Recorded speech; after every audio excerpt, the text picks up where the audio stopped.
Hi everybody, hi to those who just joined. We're about to be joined by award-winning hairstylist and salon owner Michael Van Clarke, who is going to talk about non-toxin hair care and treatment options whilst you're having treatment or trying to conceive, and also if you're newly pregnant, because lots of people are concerned about what they're putting on their hair, how they're living, and I guess the environment too. So he should be joining any second. Thank you for sending in some great questions in advance, which we will definitely cover. Hello, Michael. How are you? Hi, Louise. Sorry about the technical glitch, but you're here now, so that's great. Yeah, I think possibly Wi-Fi or 5G. Got it. Okay. Well, I've just introduced you, but if you could start by telling everyone joining a little bit more about you, and then we can talk about the questions that came in all around hair care when people are trying to conceive or pregnant and concerned about what they're putting on their hair. Well, I have a salon in the West End and a 40-year-long career where I've seen and handled the hair of thousands of clients going through pregnancies, and also personal experience of our own 6 children as well. So I know it can be a difficult time for hair and anxious for pregnant mothers. Mm-hmm. Absolutely. And so some of the questions that came in advance, which we're going to cover, the first is around hair loss. Now, some people have mentioned that they have experienced hair loss when they're having IVF treatment, for example. Do you know whether IVF medication can have any kind of cause or effect on hair loss? Well, yes, the most common cause of hair is hormonal, and the second being dietary. But during IVF, they're hormones, so it can be quite possible to experience as the hormone waves go up and down through the treatment. Usually temporary. Mm-hmm. That all of pregnancy, the hormone roller, and lead to hair becoming much during pregnancy, and often for many women thinner after, before it settles down about 6 to 12 months after the child is born. Mm-hmm. Absolutely. And how can people stop hair from falling out? That's a question that you probably get a lot, or from thinning. What can people use or do to help that? Well, I think you need to look at why the hair is thinning, and it's not always clear. If it's through hormone imbalances going through pregnancy, there isn't so much you can have to sort of ride it out. If it's through low iron, you can have a blood test with your doctor and he can test supplements to deal with that. If there are genetic issues, these can sometimes be dealt with, but generally the hormone issues are things that pass, and some experience not just through pregnancy, but it's seasonal, it's at times of their life as well, and hormones fluctuate. Yeah, absolutely. And what about colouring? Because I know that when I was about to have IVF, during IVF, and in the first trimester of pregnancy, I was really skeptical and worried about colouring my hair, and my roots got outrageously bad. So what are your thoughts around it for people who might be anxious about what's going into their hair and their body? Yeah, and I think it's natural chemicals coming into your body, especially when you're pregnant or trying to become. Um, Much of the research now into hair colours, they're not highly toxic, and the manufacturers would obviously say that too. So if you're going to have hair colour, that they would say that very little penetrates the skin, and so research has shown that it travels through the body, very, very rarely.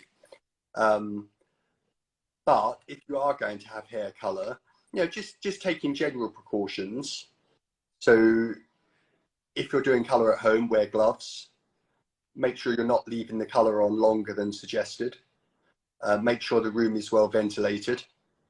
Make sure it's not on for any longer than it's supposed to be. Mm-hmm. Or it's rinsed off properly. But better still, and something that we followed with our children, and that's something I suggest to all of our clients in the salon, is actually not to have colour that touches skin, and to use colouring processes that are away from the scalp, such as foil highlights or balayage, or using vegetable colours which do not penetrate the hair and will wash off gently. You know, these gentler methods of colouring. So that's something that I would suggest anyway. You know, for all the research there's been, and for all what the manufacturers say, no one truly knows the full consequences of anything. And I think it's wise to perhaps, you know, not have colour that is fully all over the head and touch the scalp. Absolutely, yeah, I think that's really good advice. So are there any risks of dyeing your hair if you're in your first trimester of pregnancy?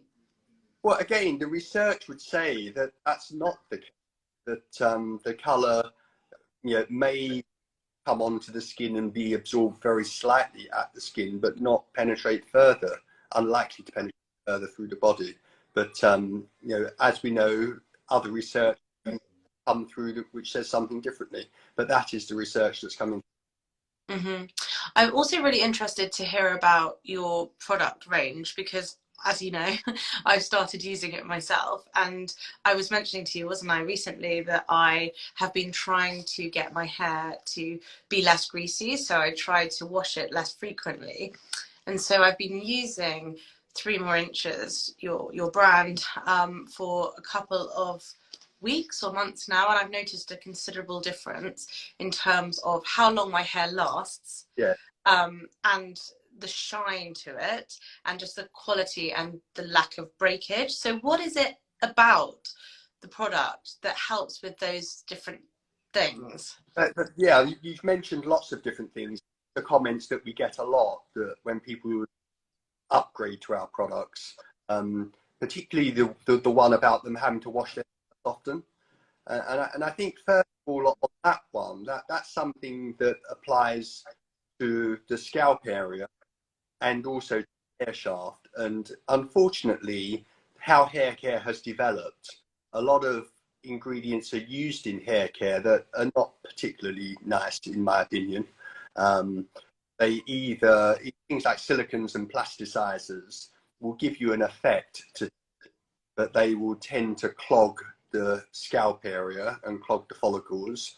That can stimulate the scalp to produce more oil, so your hair gets greasier quicker. Mm-hmm. Also, many of the ingredients on the hair shaft actually attract pollution dirt quicker, so you have to wash your hair quicker, because even though it works for the day, at last it becomes lank and dirtier quicker. And then also, if you're following that type of process with your hair, a lot of people find that how they style their hair doesn't last. So they may put a bend into the hair or a curl into the hair, and it drops out very quickly. And a lot of this is to do with the build-up of the sort of ingredients that we avoid in our products, because, you know, we create products that follow more of the clean movement, mostly naturally based, and that will take the hair towards something that's naturally more and alive, like young natural hair. So that encompasses the areas that will make you able to leave your hair longer between washes. In terms of hair breakage is a very area, and it's something a lot of people suffer even more than they realize. You know, I have clients the first time, and they will sit down and they'll say, I have thin hair. And I'll look at their hair and I'll say, well, actually, just take a ponytail, feel your ponytail at the root of your hair. And I will feel that. And I'll say, your hair's not thin.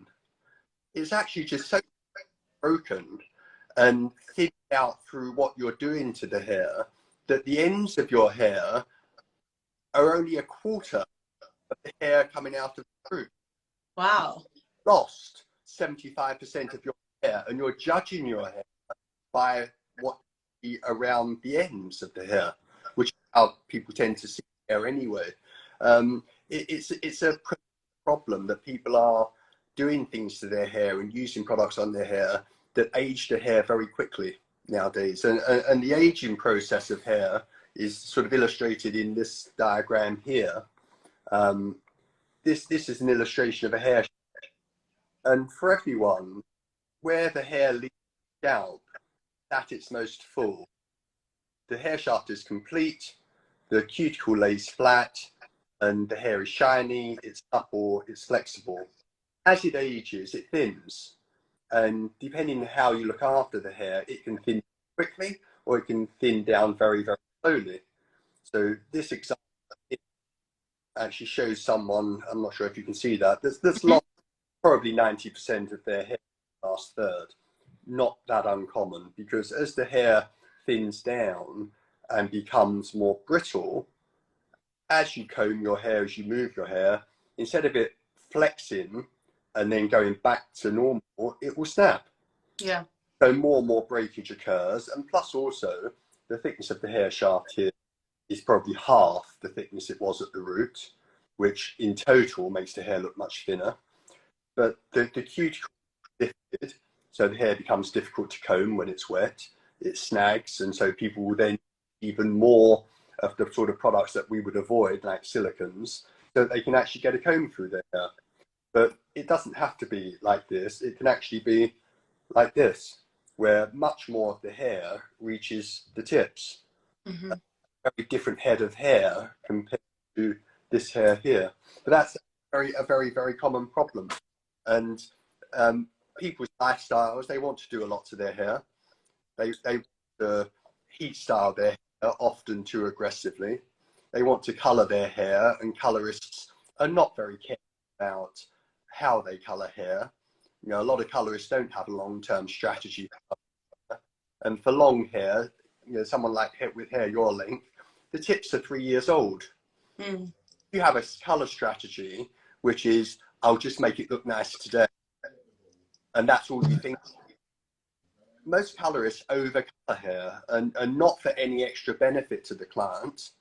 You just end up with hair that's had so many processes of colour that are fragile and vulnerable to breakage and very difficult to manage. Less flexibility, all the things you don't want. So, you know, colouring is one thing. The products that have come into hair care are very much more satisfy an instant pleasure of the hair to make it shiny. And a lot of those products are using either plastics or silicone to get that effect. But the problem with plastics and silicone is that they are hydrophobic. So it dehydrates the hair shaft. Even though it looks nice today, it pushes out a little bit more of the very valuable moisture in the hair. So the structure becomes fragile and thins down quicker. And as the hair becomes rougher and hard to manage, people reach for more silicone to get them through the day. Yeah. That's a real problem. So you end up with hair that's very fragile, brittle, and much more likely to break and less able to bend. So the main thing is that we're going to take stuff out of our hair. We want to go on summer holidays. You know, we want to swim in the sea. We want to have different hairstyles, but we have to put something back. You know, hair is no longer connected to your metabolism once it leaves your scalp. And that's something that people, I don't think, consider. You know, they know they can damage their skin temporarily, and 3 weeks later it's recovered, you know, even if it had sunburn. It's not like that with hair. Once it's left your scalp, there's nothing to connect it to the metabolism. It's actually dead. And the more you take out, it becomes like a branch. Break a branch off the tree, a supple branch, it will bend and flex. If you leave it lying around for a month, out of water, you come back, it won't flex anymore. Yeah, you have to put something back to make up for everything you're taking out. So our products are really about feeding the hair, putting stuff back into the hair to keep it healthy and supple. And your products, so for example, 3 more inches, and I know that there's a huge range within that, which Yeah. I adore.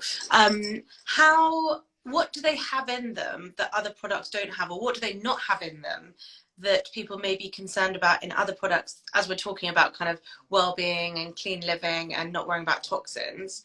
Well, they won't have silicon in them, which you'll find 95% of their products.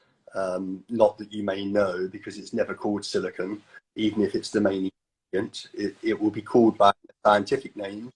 There's cyclopentane or dimethicone, trimethicone. Anything cone or conal is a silicon. Right. And there'll be things like phthalates, which you don't want to really have, especially if you're trying to estrogens.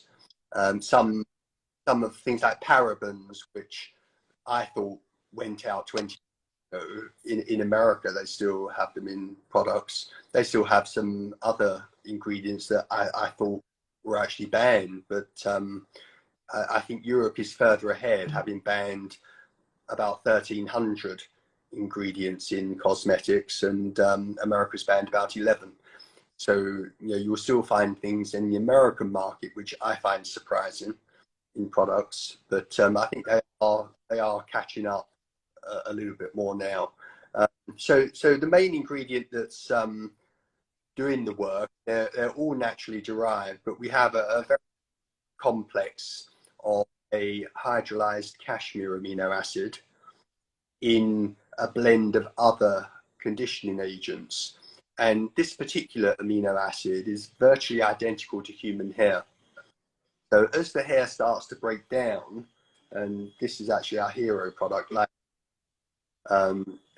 as the hair starts to break down, regular use of this helps to fill the voids and repair the bonds, or they can break down further. And so when people start to use this product, they will instantly feel the fuller, because it fills the hair from the inside in a natural way. But more importantly, it helps to retain your own hair for much longer. So instead of thinning down so quickly, you find you keep your own hair. So this is a very natural way of retaining the best hair that you have.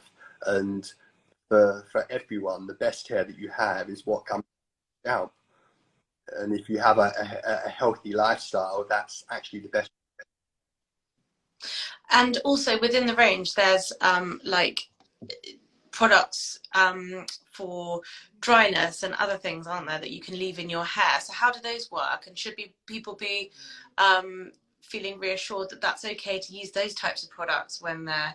Absolutely. All of the products are developed for our own use in the salon, and we wouldn't have a product that we didn't feel was a best, but that we wouldn't use ourselves. So the shampoos cover a range of issues. We have shampoos for scalp issues. We have shampoos for dry hair, for normal hair, for hair that's coloured, for hair that's too oily. And then we have exfoliating products, which have become extremely popular: an exfoliating treatment and an exfoliating shampoo, which, this is something we recommend to use once a week. A lot of people, including myself, just use it as their standard shampoo. It's a very good scalp balancing product. But the Lifesaver pre-wash treatment, and that's in 3 types now. We have over, which is to deep sleep, which has a helpful sleep fragrance. Have an intense version. Smells of lavender, doesn't it? Lavender is one of the fragrances. There are about 12 fragrances in there. Okay. Oils developed by our French perfume house in Grasse, and it's a beautiful fragrance, and all of them to help in a relaxing sleep. But essentially, all of the products are designed to care for the hair long term. Even down to the brushes. We have this very simple looking but quite amazing scalp brush and hairbrush, which detangles hair better than anything we've come across.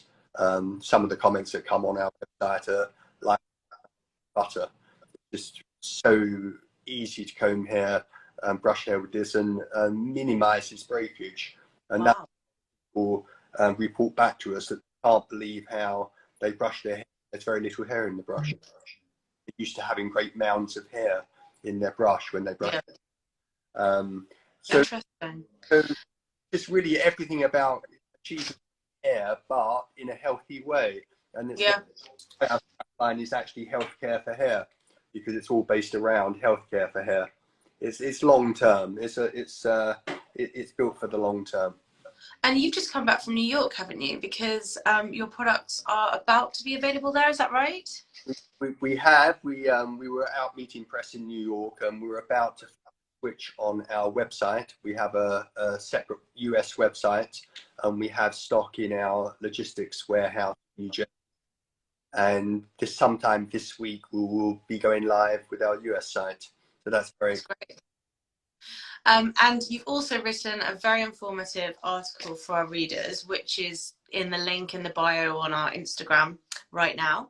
So if you want to read more about what we've discussed today, all around hair care and worries or concerns about breakage and non-toxin products, etc., managing hair when you're trying to conceive and pregnant, then definitely check that out. And then I was just going to say, because we're talking about hair breakage, when people think about how much, I mean, obviously using a good hairbrush is a huge part of it, and I hadn't even thought about that at all. But what about cutting your hair? You mentioned that obviously, well, for example, the ends of hair may have been there for 3 years on this kind of length of hair.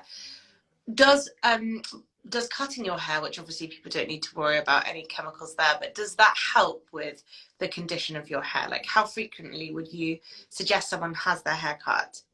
Well, it's very important, and it makes a massive difference to the condition of hair. Especially nowadays, what we find is that the majority of hairdressers are doing quite basic one-length haircuts, which derives from how hairdressing was taught in the 60s with short bobs. And because it's a very quick way to cut hair, hairdressers are doing this for all lengths of hair. But the problem with that is that it throws a lot of the hair at the front tends to be the longest part of the haircut, and the hair at the front on most people is their most fragile hair. Mm-hmm. If you have hair that's growing from here down to the longest point, it's asking an awful lot of that hair to grow the longest, when for most people their healthiest hair is under the back. Mm. They have a blunt square haircut, the length of the back may be 18 months old, but the most fragile hair at the front is 18 months old. 3, because it's perhaps 18 inches long. And all that means is that the dry, frizziest hair that you may have is your shop window front. And the hair actually isn't back. And if you want long hair, a much better shape would be to graduate front away, which demands, it's a better shape way, but it also demands less of the more fragile hair at the front, makes more of the really healthy, thick, lustrous hair at the back. And you end up with a longer looking style that's instantly healthier, because you've just taken a year off the driest part of your hair. Mm-hmm. And improve the shape as well. So I mean that's one thing that costs so much at the moment. But also, absolutely, you can have a haircut as the hair ages, and for that it's different with different people. The ends will decay, and depending on the hair, that can give a frizzy, cloudy effect on the tips, make the hair look dry. So it's important to keep that cut and fresh. What we do know is that people that use the treatment regularly find that they can go long in haircuts as well, because they're okay in the same way, so it stays looking good for longer, and it's just all to do with condition again. Amazing. The other thing that I was really anxious about using when I was pregnant was hairspray. What's in hairspray? Is that something to worry about in terms of toxins? It depends on what you're using, and I know there are a lot of things on the market which they're going to be a higher alcohol base, which if you're using a lot could be drying. Certain products lean towards not being particularly healthy for the hair, but if you're using a quality product, they shouldn't really do harm either. So in our holding spray, which will have some propellant because it is aerosol, it will also have a lot of moisturizing and nourishing ingredients as well. But this is something which, out of all of our products, we have 2 products in aerosol now. You can't avoid using some of the propellant in order to take that out of the can. And especially with hairspray, what you don't want with a hairspray is something that has too large a particle and is too wet and takes too long to dry, and doesn't brush out. Now, in order to achieve all of that, and it's why it's such a special hairspray, because most hairsprays fail at one of those. This is very fine, it dries instantly, and brush it out to rework it. And it's essential for us when we're doing fashion shows, because we may have 10 changes to do on a model who's taking a dress over her head as she comes off the catwalk every time. And a lot of hairsprays that you use, once you put them on the hair, you try and brush the hair and you can't get a comb. Yeah. Horrible. And the hair doesn't move. What's important with the hairspray is get hold, but it stays flexible. And still feels shiny and looks smooth and wonderful. Yeah, so for us, everything's about taking the hair towards feeling like natural, healthy hair, not hair with product on. Yes, we have to use product to achieve that. If we're taking frizzy hair very smooth, or we're making fine hair very full, we need to use product. But the end result is that the hair feels like it's naturally healthier hair. We don't want to feel any product on the hair. Do you have many people, or have you had experience of clients coming in to have their hair done where they have been anxious because they're trying to conceive or newly pregnant, about what they can do during that time? Yes, very much so. And the advice is, as I've said earlier, in terms of colour, I would advise them to use colour that stays away from the scalp. I'm not there, but I can talk to them about healthy foods and a healthy lifestyle, and also to try and relax as well. Stress in itself is not great for the hair or anything else. Yeah. Well, thank you so much. I've learned so much, and I honestly didn't know that a hairbrush had so much impact on breakage. Well, I mean, it makes sense, but I hadn't really thought about it. But thank you also for writing for us. So for anyone who's missed it, please head to the link in bio and you can read all the informative stuff that we've discussed today around hair care and managing your hair whilst you're trying to conceive or pregnant, around non-toxin living and methods and tips and treatment options to do that. And as we just mentioned, you have the new product range coming into America as well. We've got lots of readers in America, so I'm sure they'll be excited to hear that, as well as those in the UK and elsewhere. And the links to your website are in there, and I'm sure if people want to follow your Instagram, I'm sure that they can find lots of inspiration and support through that channel as well, in terms of what they can be doing to look after their hair. So thank you so much for your time today. Thank you. Thanks everyone for joining. Speak to you soon. Bye.